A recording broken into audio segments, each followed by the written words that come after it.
Tapi ini sebuah bahasa simbolisasi yang jelas dan ini tampak nyata. Gimana menurut kalian? Apakah ini kebetulan? Mana mungkin ada kebetulan untuk hal seperti ini?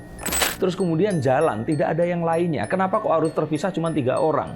Dan jalannya nggak bersebelahan, tapi Pak Jokowi di depan, terus 2 orang ini di belakangnya, disusun dengan seperti itu. Menurut kalian seperti apa? Bukankah ini apa yang ada di sini? Dan akankah ini adalah sebuah duet yang juga akan baik?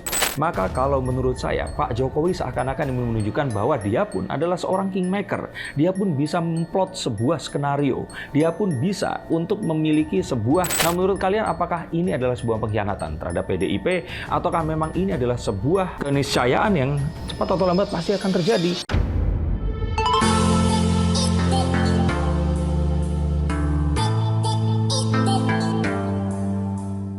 Halo Sensikers, kembali berjumpa bersama saya, Denny Darko. Tidak ada yang namanya misteri, yang ada adalah tanda-tanda yang kita semua coba untuk mengerti. Setelah 3 minggu, saya tidak upload video karena kesibukan saya di acara off-air yang mana sebenarnya itu adalah pekerjaan utama saya. Saya membawa tarot ke kanal YouTube saya karena pandemi kemarin. Sebelumnya saya hanya melayani off-air klien. Nah, sekarang kita akan bahas sesuatu yang kita mulai dengan sesuatu yang nasional, yaitu kegemparan akan dukungan terhadap Pak Ganjar Pranowo dan Pak Prabowo jika mereka dipasangkan dalam pemilu di 2024 nanti. Dan ini seakan-akan di-endorse oleh Presiden kita Bapak Joko Widodo. Apa yang akan terjadi? Betulkah mereka akan dipasangkan? Yuk kita akan lihat menggunakan kartu-kartu saya. Kalau mereka ini beneran bisa dipasangkan, maka ini akan menjadi sebuah ekspektasi yang mungkin saja akan mengagetkan, tidak pernah diprediksi sebelumnya karena tadinya kan kalau Mas Ganjar ini diusungnya oleh PDIP dan kalau Pak Prabowo jelas dia sudah punya partai sendiri dan dia adalah seorang kingmaker juga. Tapi saat mereka berdua ini diajak jalan saat kunjungan kerja Presiden Joko Widodo ke Jawa Tengah, maka langsung menimbulkan spekulasi yang kalau menurut saya bukan spekulasi juga karena ini bisa saja akan terjadi. Kita akan lihat. Kartu pertama menunjukkan The Hierophant, seorang endorser, seseorang yang memang dianggap memiliki kemampuan, memiliki sesuatu yang mumpuni untuk memberitakan. Dan ini adalah Pak Jokowi. Di luar apa yang kita sadari, ternyata Pak Jokowi ini adalah seorang kingmaker. Betul sekali.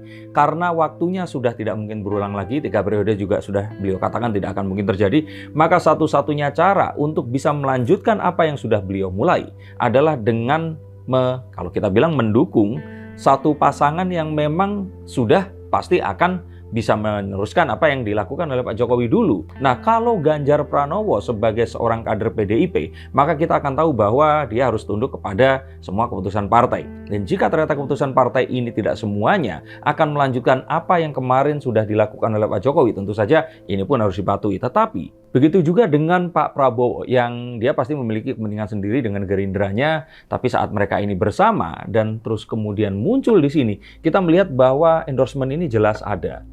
Ini adalah sesuatu yang jelas-jelas ya ditunjukkan gitu loh. Pak Jokowi mengajak mereka berjalan, di belakangnya seakan-akan mengajak mereka untuk mengikuti jalan yang sudah dia lalui. Menurut kalian gimana? Apakah betul terjemahan kartu saya ini tadi, betulkah mereka ini memang di-endorse secara khusus dan Pak Jokowi memang ingin majukan mereka sebagai satu pasangan? Setuju atau enggak? Dan ini semakin jelas saat Wong Jowo itu tuh bukan tipikal orang yang bisa mengatakan sesuatu secara eksplisit. Segala sesuatu itu disampaikannya secara implisit atau tidak tergambarkan secara nyata, tetapi ada aroma-aroma atau simbol yang muncul di situ. Pak Jokowi jalan di tengah sawah, kemudian di belakangnya ada Pak Ganjar dan ada Pak Prabowo. Dan kalau ditanyakan kok bisa Ganjar yang presiden, Prabowo-nya yang wakil, kan Pak Prabowo lebih senior di sini. Tapi ini kalau kita lihat di sebelah kanannya Pak Ganjar, di sebelah kirinya Pak Prabowo. Lihat, kalau dia jalan, sebelah kanan belakang Pak Ganjar, sebelah kiri belakang ini Pak Prabowo. Ini kan sesuatu yang nggak mungkin ini kebetulan. Nggak mungkin jalan terus kemudian kalian tahu protokoler kan. Dan kalau menurut saya, konsultan komunikasi ini sengaja mengedepankan bahasa simbol ini tadi agar bisa diterima oleh masyarakat. Dan tugas berikutnya adalah menyangkal hal itu tadi. Saat ditanya tentu saja istana akan mengelak, mengatakan bahwa ya ini adalah sebuah kunjungan kerja, kebetulan Pak Prabowo ini menteri kan juga seorang pelaksana tugas atau ya, dalam tanda kutip di sini adalah pesuruhnya. Pesuruh dalam arti positif ya di sini. Seorang presiden, maka ya Kalau disuruh apa ya harus nurut seperti itu. Nah, Pak Ganjar sendiri, karena sebagai seorang pimpinan daerah di tempat kunjungan kerja ini dilakukan, maka beliau tentu saja harus datang ikut menemani saat Presiden hadir di sini. Tapi ini sebuah bahasa simbolisasi yang jelas dan ini tampak nyata. Gimana menurut kalian? Apakah ini kebetulan? Mana mungkin ada kebetulan untuk hal seperti ini? Dan ini juga keanehan yang terus ditanyakan oleh orang-orang. Apa urusannya seorang menteri pertahanan ini turun ke sawah? Oke lah, kalau memang ya namanya menteri harus mengikuti apa perintah dari presiden. Tetapi kan beliau ini bisa mengajak menteri pertanian, misalkan seperti itu.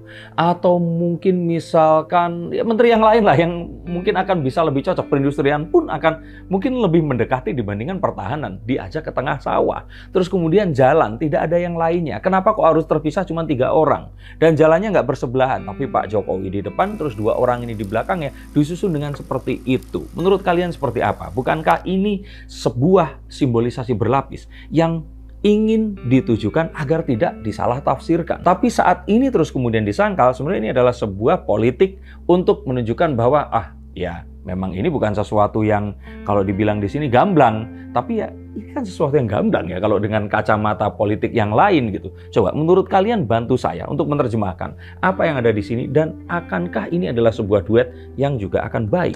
Kalau misalkan Bu Mega di sini punya sebuah cara yang disarankan oleh orang-orang dan dia menyarankan kepada orang-orang lain untuk menunda, mengumumkan kira-kira siapa capres dan cawapres versi PDIP, maka kalau menurut saya Pak Jokowi seakan-akan menunjukkan bahwa dia pun adalah seorang kingmaker. Dia pun bisa memplot sebuah skenario. Dia pun bisa untuk memiliki sebuah pengaruh untuk menentukan siapa yang akan ya ikut serta dan mungkin juga memenangkan pemilu nanti. Ini adalah sesuatu yang wajar terjadi di semua negara di mana petahana ini tentu saja memiliki sebuah pengaruh yang kuat. Dan endorsement dari seorang petahana dalam waktu yang walaupun singkat ini tentu saja akan menjadi sebuah kekuatan politik yang akan bisa memperkuat duet mereka berdua. Setuju atau enggak? Sehingga kalau dibilang Bu Mega punya caranya, ya Pak Jokowi punya caranya sendiri untuk bisa, menurut saya bisa apa? Bisa melanjutkan apa yang kemarin ini beliau sudah mulai. Seperti kita ketahui kan beliau ini melakukan banyak sekali sepak terjang seperti Freeport atau pembangunan infrastruktur yang lebih berpihak kepada Indonesia Timur dan hal-hal yang lain yang seperti memindahkan ibu kota negara. Ini kalau ternyata dihentikan akan sangat sayang. Maka meskipun beliau ini tidak mungkin untuk 3 periode, tapi apapun yang dibangun ini harus diteruskan. Dan ini adalah salah satu upaya agar hal tersebut bisa terus dilanjutkan. Nah, apakah kalian merasa ini harus dilanjutkan atau memang harus diganti dan di stop sama sekali?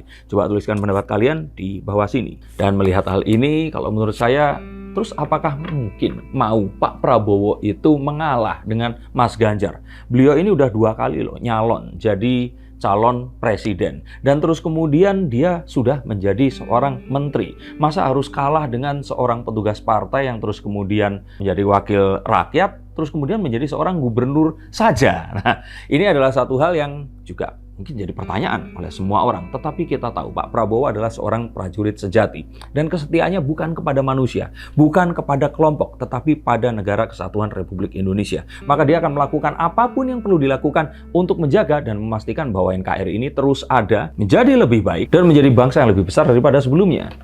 Dan apakah ini akan mungkin terjadi? Kalau menurut saya karena Pak Jokowi pun ini masih populer. Dan public approval terhadap pemerintahannya ini tadi juga masih tinggi. Sehingga kalau menurut saya apapun yang disarankan oleh Pak Jokowi ini akan diterima dengan baik oleh para masyarakat. Betul sekali, ada beberapa lapisan masyarakat yang tidak puas. Tetapi kalau di persentase akan lebih banyak yang puas dibandingkan yang sebaliknya. Dan ini kan menjadikan sebuah demokrasi yang juga akan baik malahan. Semakin banyak orang yang bisa membuktikan, menunjukkan, dan juga mendorsement apa versi pembangunan yang terbaik dari apa yang mereka pandang. Nah, menurut kalian apakah ini adalah sebuah pengkhianatan terhadap PDIP ataukah memang ini adalah sebuah, kita bilang adalah keniscayaan yang cepat atau lambat pasti akan terjadi?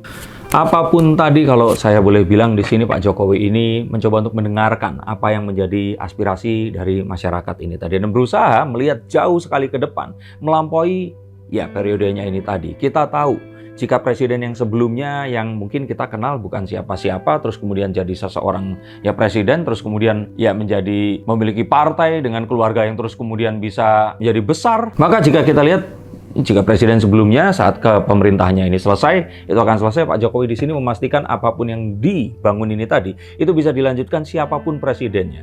Walaupun saat ini dia mungkin akan lebih memilih jika orang-orang ini adalah orang yang memiliki satu visi dengannya. Tetapi, apakah jika ternyata ini dikembalikan nanti kepada PDIP, akankah pembangunan ini akan terus berjalan atau jangan-jangan dirubah lagi oleh Bu Mega? Menurut kalian kira-kira gimana? Karena jika memang ternyata duet ini akan ada, maka pemilu ini akan berlangsung lebih cepat. Satu putaran saja. Dan ini tentu saja akan menghemat banyak sekali anggaran.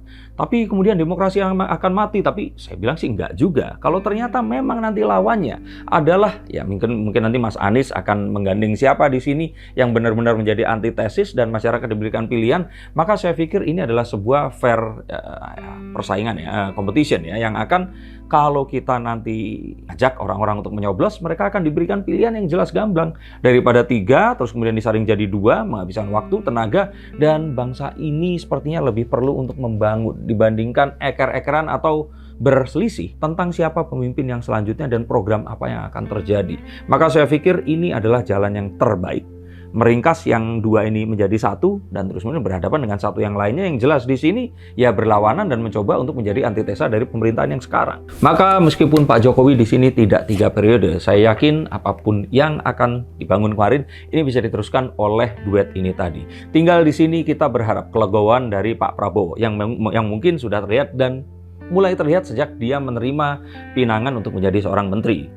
Dan juga bagaimana nanti tentang pembagian peran antara mereka berdua. Akankah jika misalkan Pak Ganjar menjadi Wapres dan Pak Prabowo menjadi Cawapres, ini akan menjadi satu hal yang mungkin tidak terbantahkan, atau dibalik, presidennya Pak Prabowo dan wakilnya ini adalah Pak Ganjar Pranowo. Yang mungkin saja orang-orang akan berpendapat Pak Ganjar lebih baik mengurusi hal-hal dalam negeri, sedangkan Pak Prabowo akan melanglang buana untuk memperkenalkan pembangunan Indonesia dan membawakan sebuah pesan bahwa bangsa Indonesia akan menjadi bangsa yang besar di tahun 2030 nanti. Saya rasa ini semua sepertinya sudah diramalkan.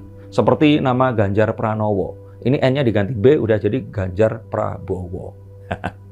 Oke, menurut kalian seperti apa? Silahkan tuliskan komentar kalian di bawah sini. Betul, ini adalah ramalan, betul ini adalah prediksi. Tetapi jika orang-orang mengamini dan berpikir tentang hal yang sama, maka prediksi ini akan menjadi kenyataan. Dan apakah ini kenyataannya kalian inginkan? Silahkan hubungi nomor di bawah ini untuk konsultasi. Dan terima kasih atas kesabaran kalian semua yang masih menunggu konten saya muncul. Semoga saya akan bisa membuat konten-konten dengan lebih teratur lagi. Sampai jumpa dan salam.